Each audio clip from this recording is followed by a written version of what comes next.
Alors, bonjour les amis, une fois de plus, bienvenue dans cette nouvelle vidéo.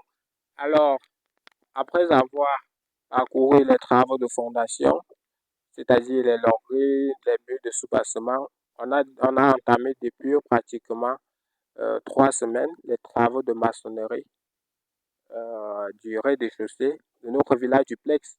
Et vous pouvez voir que les travaux ont de manière exponentielle évolué. Donc, aujourd'hui, on va observer ensemble l'évolution des travaux. Qu'est-ce qui est fait sur le plan de la qualité? OK. Déjà, je vais commencer par un élément que j'ai trouvé très, très intéressant. À ce niveau, en fait, ce sont des éléments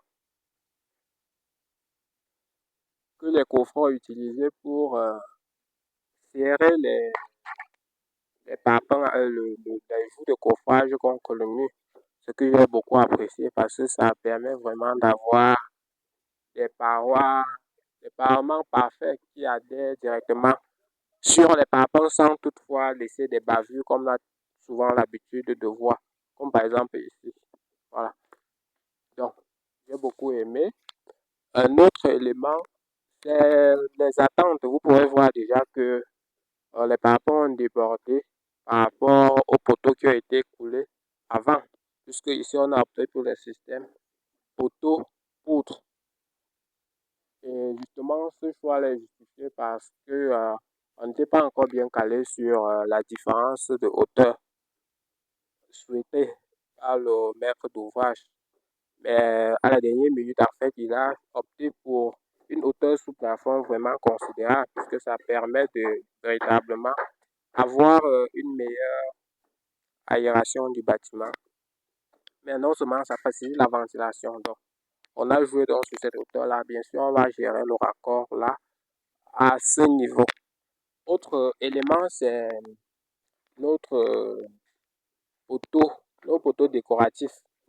Ici, on a le poteau décoratif 2 en 1 et celui-ci qui est le poteau, qui est le socle en fait du poteau qui va venir à ce niveau. Beaucoup vont me demander pourquoi on n'a pas utilisé les modèles de fabrique. Je le dirais simplement, on a opté pour ça parce que c'est facile à rajuster directement sur le terrain non seulement, mais comme ce sera en béton, ça offre une meilleure solidité. Donc forcément, on aura ce coffre à ce niveau également. Et ici aussi, on a le même coffre doublé en fait. Celui-ci fait environ 1 mètre. Donc on va le couler sur place. Et ça va vous permettre d'avoir un rendu vraiment impeccable. Voilà. Donc, il peut reculer un peu pour que vous puissiez déjà apprécier comment que le rêve du maître d'ouvrage commence déjà à prendre forme. Filme-leur un peu toute la vue globale du projet pour qu'ils puissent apprécier. Voilà, c'est bon. OK. Donc, actuellement, les tâches qui sont un peu critiques sur le chantier, c'est le démissionnage. Et lorsqu'on parle de démissionnage, ça veut dire qu'il faut respecter les hauteurs sous plafond. Donc, on a un démissionnage qui est fait à 20 centimètres pour attendre 20 centimètres pour le plancher à coque, justement parce qu'on a opté ici travailler avec le plancher à coque pour plusieurs raisons, notamment le coût de construction qui est considérablement réduit par rapport au plancher à dalle pleine. Non seulement aussi, mais son côté isolation acoustique qui n'est pas aussi des moindres. Donc, c'est cela qu'on va ici et vous verrez que à chaque fois, on va utiliser un gabarit de 15 pour essayer de maintenir le même écart entre les faits d'attente et le niveau fini du démissionnage. Autre élément, c'est que donc ici, globalement, on est sur une hauteur sous plafond de pratiquement 3,40 m. Hein. Donc, c'est vraiment haut. Okay? Et ça permet vraiment une meilleure aération de la pièce.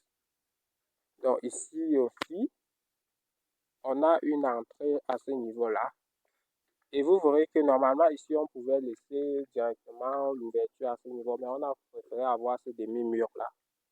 Ça fait que on peut avoir ici peut-être un miroir à l'entrée ou bien un porte-manteau.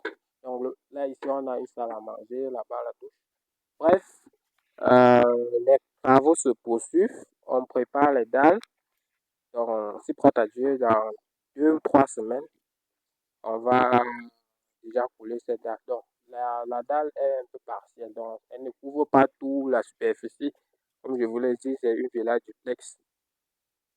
Et au niveau du ferraillage, aussi un élément crucial, c'est que beaucoup vont me demander, ah, Rousseau, vous avez utilisé quoi?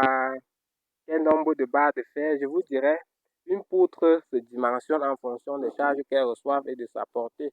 Donc, il n'est pas question de vouloir copier les données de ce projet à un projet XX ou Y, parce que chaque projet a ses réalités. Vous pouvez avoir une poutre qui a les mêmes portées, mais qui ne reçoit pas les mêmes charges. Donc, vous verrez que là, euh, il y a toujours d'abord la structure qu'on prépare, ça veut dire que 2 barres de 10, 2 barres de 12 en bas, et en fonction des travaux, on verra des zones qu'il faut renforcer, soit en termes de cadre, c'est-à-dire des forts tranchants, ou en termes de flexion, c'est-à-dire en renforçant avec des aciers. Je pense que c'est déjà trop long. Sur ce, je vous dis à très bientôt pour une nouvelle vidéo. Ciao!